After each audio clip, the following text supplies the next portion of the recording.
जिंदाबाद कि बुलडोजर राज में जन आंदोलनों को जिंदा रखने का हौसला पूरी मजबूती के साथ कायम है। तो आप सबके लिए बहुत जरूरी है तालियां और आप सबका स्वागत।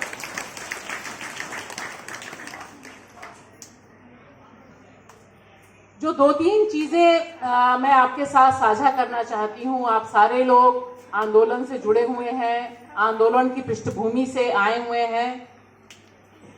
आप सबके साथ अगर जब हम बात कर रहे हैं कि लोकतंत्र पे जो खतरा है आज के परिप्रेक्ष्य में, यानी आज के दौर में 2023 में जब बात कर रहे हैं, तो लोकतंत्र पे हमले का मतलब क्या है, इस हमले के बारे में हम कैसे देखें, कैसे बात करें। मुझसे पहले भी कई वक्ताओं ने अलग अलग अंदाज में कविता के लिहाज से, पासमानदा समाज के लिहाज से बातें रखी। मैं अपनी बात यहां से शुरू करना चाहती हूं कि जिस तरह से हम अपने देश को देख रहे हैं, अपने देश में अपने राज्य को देख रहे हैं, अपने राज्य में अपने शहर को देख रहे हैं और शहर में अपनी बस्ती और अपने मोहल्ले को देख रहे हैं, और जो खतरा हमें महसूस हो रहा है, इस खतरे का एक तार दुनिया में जो खतरा चल रहा है उससे भी जुड़ा हुआ है। जब मैं आपसे बात कर रही हूं, हम देख रहे हैं कि दुनिया युद्धों में बटी हुई है। बहुत समय बाद अंतर्राष्ट्रीय स्तर पे ग्लोबल दृश्य अगर उठा के देखिए तो एक लंबा समय चल रहा है जब युद्ध युद्ध युद्ध, नफरत नफरत नफरत, सिर्फ भारत ही में नहीं दुनिया में नफरत की एक वापसी है, नफरत का एक दौर चल रहा है। आपके साथ जब मैं बातचीत कर रही हूं, ठीक उसी समय इजराइल फिलिस्तीन पर बम गिरा रहा है। कल मैं आंकड़े जुटा रही थी, सैकड़ों बच्चे मारे गए फिलिस्तीन में, गाजा पट्टी में। हजारों की तादाद में इंसान मारे जा रहे हैं। और जिस बिरादरी से मैं आती हूं, पत्रकार बिरादरी, 20 दिन के भीतर 27 पत्रकार मारे गए। और इन 27 पत्रकारों में जैसे यहां महिलाओं की संख्या ज्यादा है, वैसे ही फिलिस्तीन पे जो हमला इजराइल कर रहा है उसमें मारे जाने वाली पत्रकारों में महिलाओं की संख्या ज्यादा है। तमाम महिलाएं जमीन से रिपोर्टिंग कर रही हैं, अपने बच्चों के साथ रिपोर्टिंग कर रही हैं, और उनके ऊपर हमला होता है, वे मारी जा रही हैं। मैं यहां बनारस में इस गांव में इस हमले का जिक्र इसलिए कर रही हूं क्योंकि ये जो गांव है ये मोदी जी का बहुत खास गांव है। गोद लिया गया है इस गांव को। अब आप देखिए क्या रिश्ता बनता है जब हम बात करते हैं अंतर्राष्ट्रीय फलक की, कि अंतर्राष्ट्रीय दृश्य दिखाई दे रहा है कि यूक्रेन युद्ध चलता है, उसके ठीक बाद इजराइल युद्ध चलता है। देश में जिस राज्य में आपका सम्मेलन हो रहा है, इस राज्य में नफरत का बुलडोजर का बोलबाला है। आलम यह है कि इस बुलडोजर को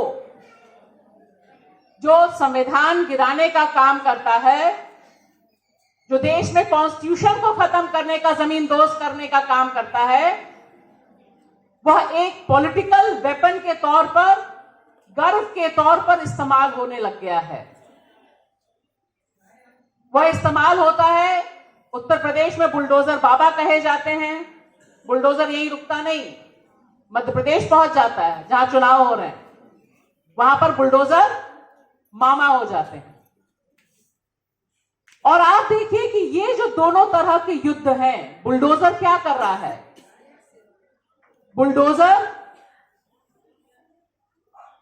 सरकार का वो नुमाइंदा है, वो सिंबल है, वो प्रतीक है, वो सिंबल है जो अपने ही लोगों के खिलाफ युद्ध छेड़ता है। और सारे बड़े पैमाने पर बुलडोजर के पक्ष में लोग खबरें करते हैं, लोग रिपोर्टिंग करते हैं, लोग बुलडोजर को ही नया न्याय बताते हैं कि बुलडोजर इस पे ढाया जाएगा, इसकी इमारत कब गिरेगी, उसकी इमारत कब गिरेगी। बुलडोजर जो एक आताताई है, जो एक सिंबल है अत्याचार का, वह न्याय का सिंबल बना दिया जाता है। एक युद्ध इस धरती पर अपनी ही जनता के खिलाफ जो छेड़ा गया है, उसमें युद्ध करने वाले ही लोकतंत्र के नुमाइंदे बना दिए जाते हैं। जिस युद्ध की मैं आपसे बात कर रही हूं, जिस युद्ध के बारे में इस समय पूरे देश में, दुनिया में चर्चा हो रही है, जो फिलिस्तीन में, बहुत दूर है यहां से फिलिस्तीन, लेकिन आप बच्चों को देखेंगी, हमारे ही जैसे बच्चे हैं जो मारे जा रहे हैं, हम सभी हैं जो वहां मारे जा रहे हैं। और वहां भी देखिए, जो मारने वाले लोग हैं, जो इजराइल का बम गिराने वाले लोग हैं,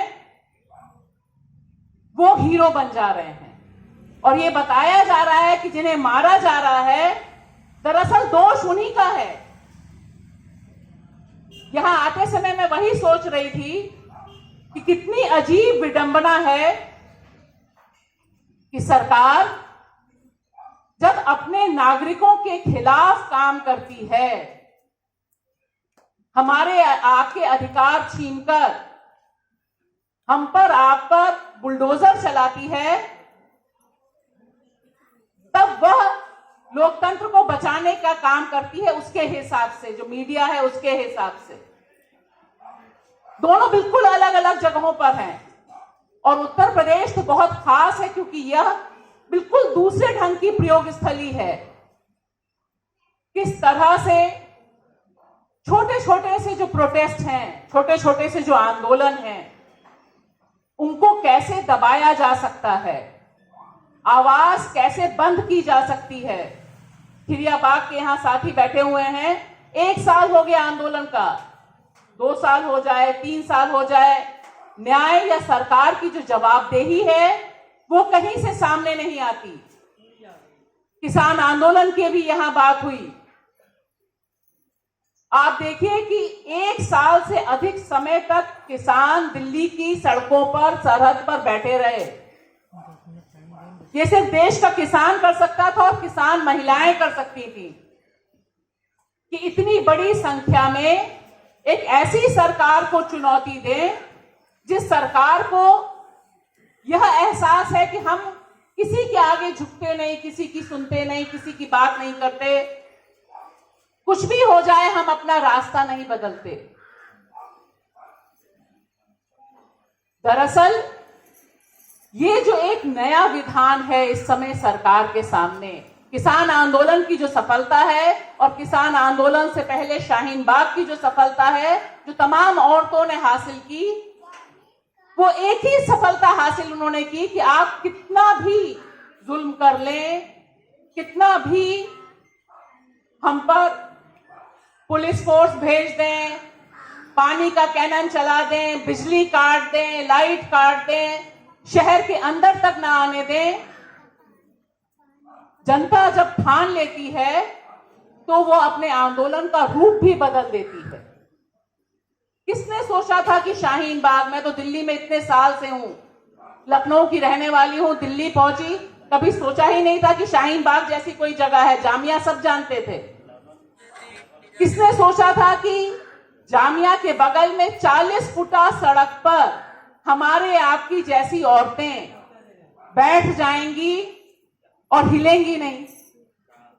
हम सब अपने बच्चों के साथ ही जाते हैं जहां जाते हैं, वे भी अपने बच्चों के साथ आई। और उन्होंने क्या कहा? उन्होंने सिर्फ एक बात कही, कोई पैसे को लेकर आंदोलन नहीं, कोई और सुविधा को लेकर आंदोलन नहीं, आंदोलन सिर्फ इस बात को लेकर था कि हम इस देश के नागरिक हैं, इस देश पे हमारा हक है,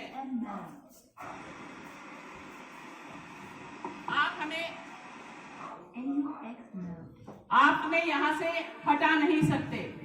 मैं ये बात इसलिए कर रही हूं आपसे शुरुआत में, क्योंकि हमें अपनी ताकत समझनी जरूरी है। हम सब यहाँ जो मौजूद हैं, हम सब जानते हैं कि लोकतंत्र पर खतरे क्या क्या हैं, तभी शायद हम यहाँ पर हैं। हम अपने देश से बहुत प्यार करते हैं, अपने वतन से हमें बेइंतहा मोहब्बत है और इसीलिए हम अपने घर को छोड़कर बाहर निकलते हैं। सवाल बहुत सीधा सा है कि हमें आज की तारीख में यह समझना जरूरी है कि जो आज हमारे सामने, हमारे देश के सामने, मीडिया के सामने, आंदोलन के सामने जो संकट है, यह संकट अनप्रेसिडेंटेड संकट है, यानी अभूतपूर्व संकट है। ऐसा संकट जब से भारत बना तब से लेकर अभी तक इस तरह का संकट भारत ने नहीं देखा है। ये बात हमें स्वीकार करनी बहुत जरूरी है, क्योंकि अगर हम ये नहीं स्वीकार करेंगे तो जो खतरा है उसको समझने, उससे लड़ने के लिए तैयारी कम कर पाएंगे हम। 2-3 मिसालें देती हूं आपको। आज जब हम बात कर रहे हैं लोकतंत्र पे खतरे की, सवाल बहुत सीधा सा है कि आप तमाम लोग जो आए हैं, हम सब जान रहे हैं कि हमारे जन जंगल जमीन, हमारे जो संसाधन हैं, इनकी लूट चल रही है। इसे लेकर तो किसी को भ्रम नहीं है। हम सब जानते हैं कि हमारे जो जन जंगल जमीन है, हमारे जो रोजगार हैं, उन सब पर लूट चल रही है। किसान आंदोलन की सफलता यह है कि उसने इस लूट के 2 चेहरे हमारे सामने किए। कौन से चेहरे हैं? दोनों का नाम अ से शुरू होता है। अंबानी जी और अडानी जी। ये 2 जो चेहरे हैं, ये किसान आंदोलन ने बिल्कुल साफ साफ कह दिया कि इनकी लूट है, इनका कब्जा है, इनका बायकॉट करना चाहिए। आज एक बहुत अहम खबर आई है जो इंडियन एक्सप्रेस में छपी है। वो खबर बताती है कि देश की जो पूरी की पूरी पट्टी है, कोस्ट लाइन है, मतलब समुद्र से जुड़ा हुआ जो पूरा हिस्सा है, उसके हर 500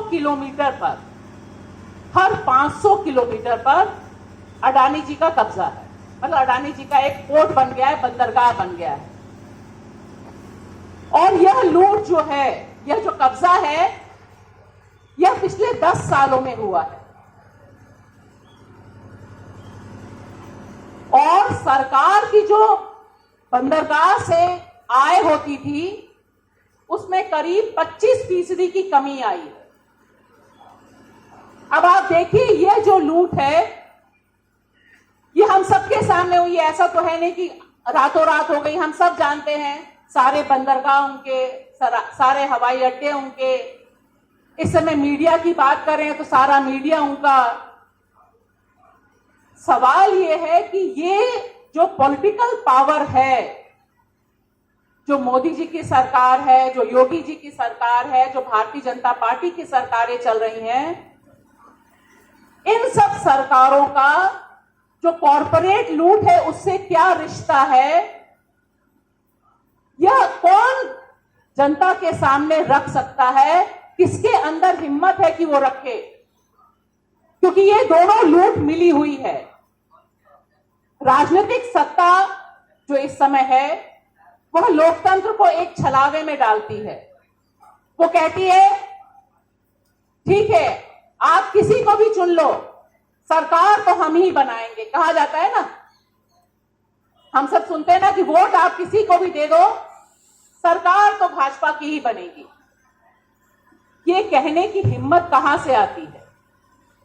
ये कहने की पावर कहां से आती है? और ये लोकतंत्र की सबसे बड़ी चुनौती है कि लोकतंत्र की विश्वसनीयता, साथ, भरोसा, हम आप सब जो मतदाता हैं, आप सब जो डालते हैं, हम सब जो वोट डालते हैं और ये सोचते हैं कि हम अपने वोट से सरकार में तब्दीली कर सकते हैं, ये सरकार चाहती है कि यह भरोसा मतदाताओं के बीच से खत्म हो जाए।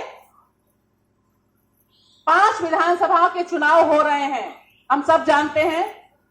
5 विधानसभाओं में भारतीय जनता पार्टी की स्थिति बहुत खराब है और ऐसे में अगर आप जमीन पर जाइए तो सबसे बड़ा प्रचार ये होता है कि कुछ भी कर सरकार तो मोदी जी बनवा ही लेंगे। और आप देखिए, जो लोकतंत्र के सामने सबसे बड़ा खतरा है वह खतरा यही है, लोगों में से ये भरोसा हटा देना कि हम सरकार बदल सकते हैं। आप बदल दीजिएगा तो वो खरीद फरोख्त करके भी सरकार अपनी बना लेते हैं। तो मुझे लगता है कि तमाम जो आंदोलन हैं, तमाम आंदोलनों के पास जो सबसे बड़ी चुनौती है, नफरत से तो लड़ना ही लड़ना है, हिंसा से तो लड़ना ही लड़ना है, बुलडोजर से तो लड़ना ही लड़ना है, लेकिन साथ ही साथ लोकतंत्र पर जनता का, हमारा, आपका भरोसा बना रहे, इसके लिए भी लड़ना बहुत जरूरी है, क्योंकि ये काम कोई और नहीं करेगा। ये बता देंगे महाराष्ट्र में तो किसी और को चुना था, सरकार तो हमने बना दी,